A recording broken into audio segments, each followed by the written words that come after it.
It's a great pleasure to be here. I see so many old and new friends, and I have to say that when we think about making babies, perhaps one of the first things we should acknowledge is that in the last century there was this enormous breakthrough in terms of birth control. I mean, imagine our society today if women weren't able to regulate their birth control. But we're going to talk instead about things that are occurring here in the 21st century. And the issue about ART is also related to our whole healthy life and our aging. And in fact, this will note for Professor Hearn, birthdays are good for you. The more you have, the longer you'll live. But I want to speak a little bit about this revolution that's occurring in stem cells.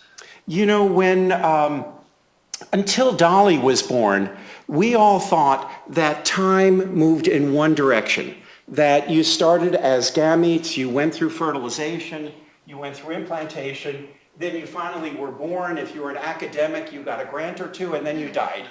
And that things were a one-way trajectory from gametogenesis through death. And what's amazing about Dolly is that they reversed time. They took a cell from a mammary gland, they put it into an unfertilized egg, and sort of like Ponce de Leon or whatever, they reverse time, and that's not supposed to happen in biology. And you'll hear more about this from Professor Trounsden, but this is opening up this enormous field of regenerative medicine where maybe we can reverse time, not just in a plastic dish, but maybe within our own bodies. And we're learning about diseases that may be related to that may have stem cell origins, and one of them appears to be cancers. And one of the problems with cancers when you're being treated is that it's a little bit like mowing the lawn if you have dandelions. It seems as if the radiation or the chemotherapy cuts off the bulk of the dandelion, but still the root, the stem cell, remains there. And the rates of curing cancers have gotten so good that now there's a whole field on survivors of cancer. Now, obviously, if you're a man who's being treated with a cancer therapy that might induce infertility, you could collect the sperm ahead of time and then preserve fertility. But with a boy, there's a bigger problem because he hasn't yet gone through puberty. And so I want to speak with you a little bit about how we can take stem cells and using one of two methods, theoretically, isolate the spermatogonial stem cells from a boy before he's treated with cancer therapies, and then in principle, transplant them back into his own testes after he's been cured and gone through puberty, or directly generate a sperm cell and use that sperm-like cell for fertilization. So in one case, and this is work we did in collaboration with Kyle Orwig and Shukrat Militipov, and it's schematically diagrammed here, where you see some parents of a young boy who are very worried. They're speaking with their oncologist, and the oncologist is explaining that the treatment, while it has a good chance of curing the boy, may render him infertile. And she recommends that he has a testicular biopsy. The cells that will ultimately become the sperm in his mature testes are frozen down.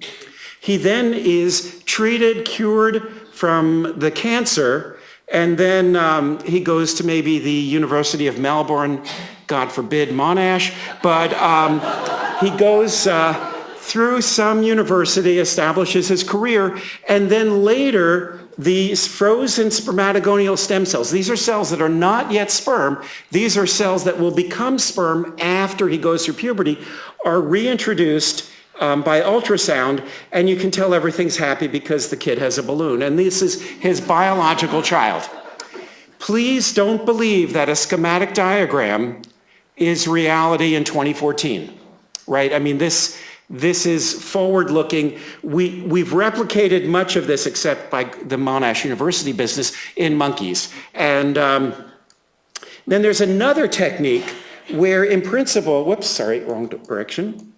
Where in principle, what we've done is we've taken human embryonic stem cells or induced pluripotent stem cells from men, we've cultured them, and we've directly made spermatogenic cells. So we've had cells that had no haploid DNA. That is, they had the full amount of DNA, whereas sperm are haploid.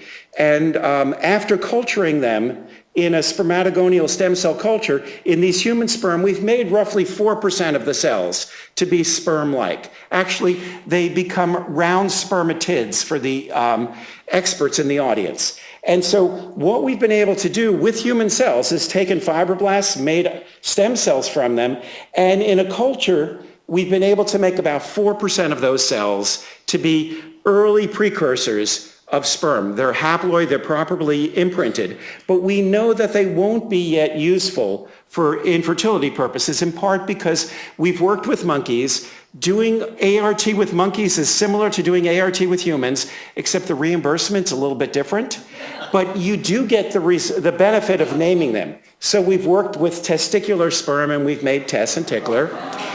We've worked with elongated sperm, and we have Elsie. But in humans and in monkeys, you can't use these round spermatids. I should also mention that a group from Sato and Hayashi have done similar things with mice, including they can make eggs in vitro with a little bit of transplantation in a dish. So that means that we can take skin cells, turn them into pluripotent stem cells, and make both sperm and eggs in a dish. And it leads to this slide where you can see Noah, and all the animals are depressed.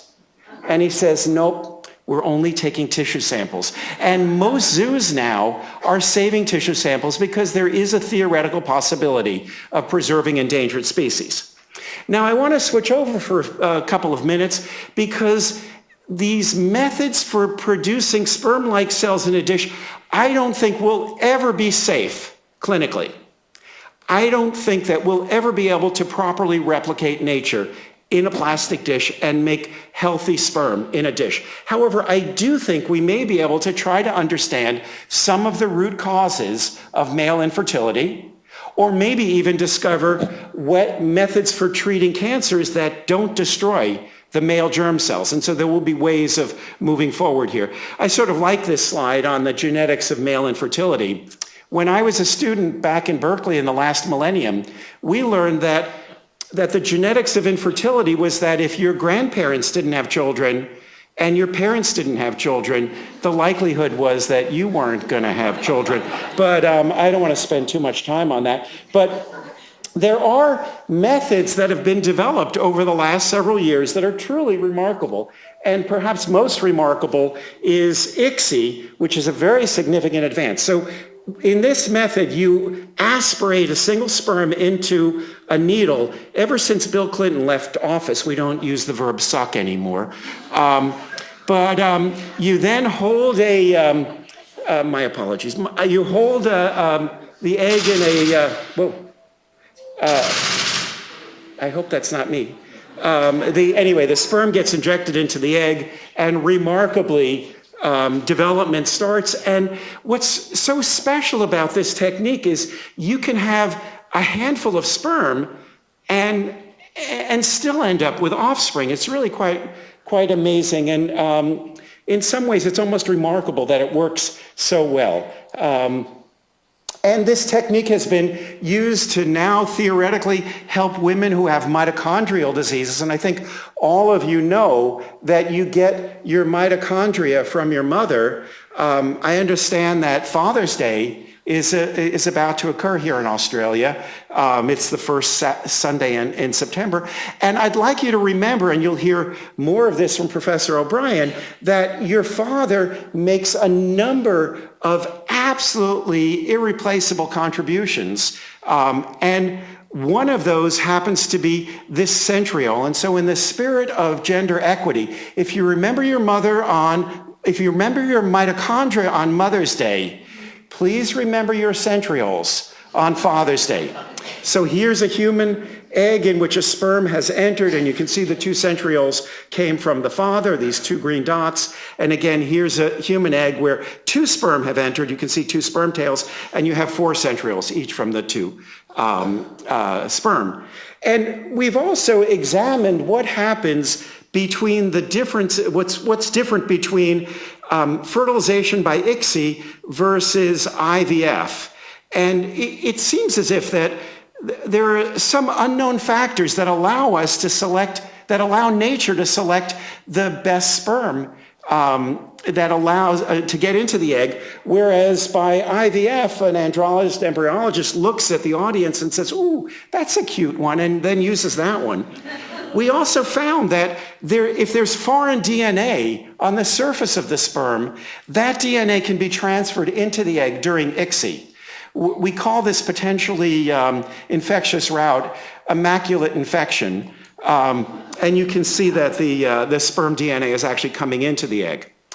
In my last couple minutes, I want to pose the question about whether or not we're rolling dice with some of our ART techniques. And I have to say this, I've suffered myself from infertility. One of my favorite great nephews is from surrogacy. There's all sorts of different things in my family I never thought I would experience, and the world is changing a great deal. And so I'm grateful that we're in the 21st century and that we have all these modern medical advances. And obviously, people don't go through ART for recreational purposes, right? I mean, if you can use champagne and chocolate, you prefer that.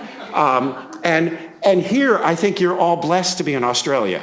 As far as I can tell, the ART that's offered in Australia is truly at the top of the world, and it's also cost-effective and highly successful, and I think you should all be very proud.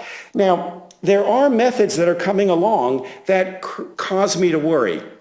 A few years ago, we made the first transgenic monkeys, and we did this by putting a replication defective retrovirus into the egg, and then once this retrovirus came into the egg, the RNA of the retrovirus gets reverse transcribed into double-stranded DNA, and then ultimately we inseminated this by ICSI. Here's a single strand of DNA, and then there'll be a second strand of DNA, and this gets inserted into the maternal blueprint of the egg, because the egg is arrested at second meiotic metaphase, which is just a technicality.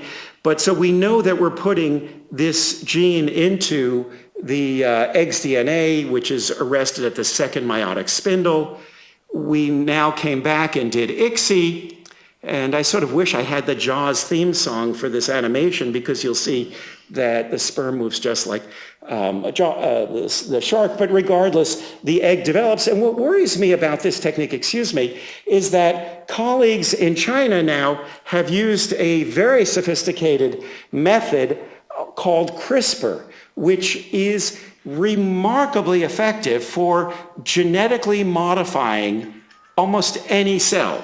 And we're already beginning to see from some clinics that are suggesting that you can choose the IQ of your offspring. And so if you want to be your offspring to have 130 IQ, they can become an attorney, a chemist, an executive. Unfortunately, none of us are on this list. If instead you want to have a slow, simple offspring, let's see, they'll have 30 years of poverty and 32 illegitimate, no, that's 32%, it's not children. But what's amazing to me is that you can already see slides suggesting that you can dial up or dial down the IQ of your offspring, and this is nonsense. This is absolute nonsense, but it causes me to worry, and the whole field to worry. And I know that what we're going to talk about today involves a certain amount of religious and ethical vantage points. And I like this slide because it highlights for me how our background influences what we see. If you show this slide to children, they see 9 dolphins. See, there's a dolphin here and a dolphin here. It's only people with filthy minds. I think I can include Professor Trounsend in this. Alan, do you see any dolphins? No, but it's amazing how it's our faith and tradition, and it doesn't matter how we're raised and how we abide by our tradition. See, people are trying to find the dolphins back there. But it's amazing how when we come into fields like this that are so highly charged, it's important to, I think, to understand another person's viewpoint rather than to convert the infidels or whatever. And so let me just end by saying that, thankfully we have many, many million of children on Earth by ART. We don't have many surprises. And I think this is a great field. And let me just stop here and turn it over to the next speaker.